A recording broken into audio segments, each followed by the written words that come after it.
बोलो कार्तिक महात्म की जय, राधा कृष्ण की जय, शालिग्राम भगवान की जय, तुलसा माता की जय, लक्ष्मी नारायण की जय।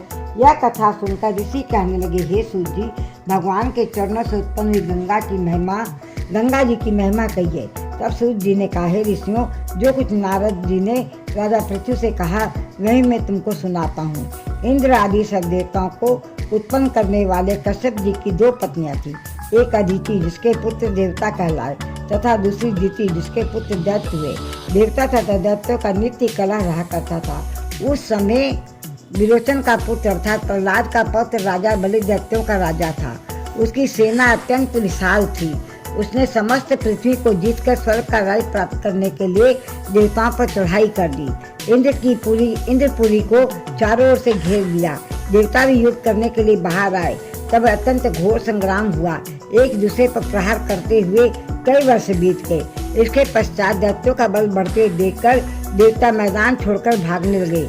तत्पश्चात दैत्यों ने सारे स्वर्ग पर अपना अधिकार जमा लिया। बलि स्वयं इंद्र के आसन पर बैठने लगा। साथ ही देवताओं के समस्त कार्य अपने राक्षसों के अधीन कर दिए। यज्ञ की बलि भी आप ही लेने लगा। तब अदिति अपने पुत्रों को दुखी देखकर बहुत चिंतित हुई।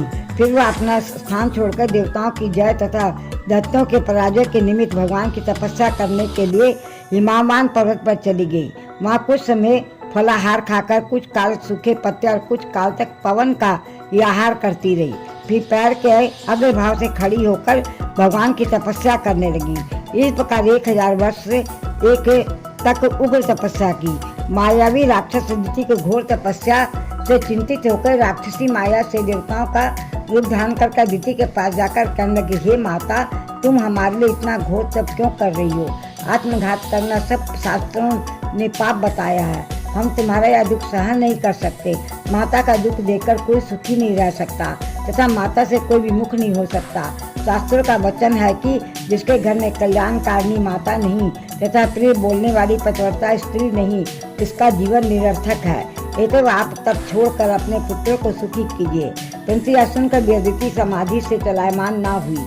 तब उन्होंने अदिति को मार डालने का निश्चय किया। ऐसे उन्होंने अदिति को जीवित जला देने के लिए इस वन में आग लगा दी। परंतु इसी अग्नि में दैत्य संग जल गए। अदिति को किसी प्रकार की हानि नहीं पहुंची और न उन्हें इसका कुछ पता चला, क्योंकि भगवान ने अपने चक्र सुदर्शन से अदिति की रक्षा की। बोल श्री कृष्ण भगवान की जय, कार्तिक महात्म की जय, राधा रानी की जय।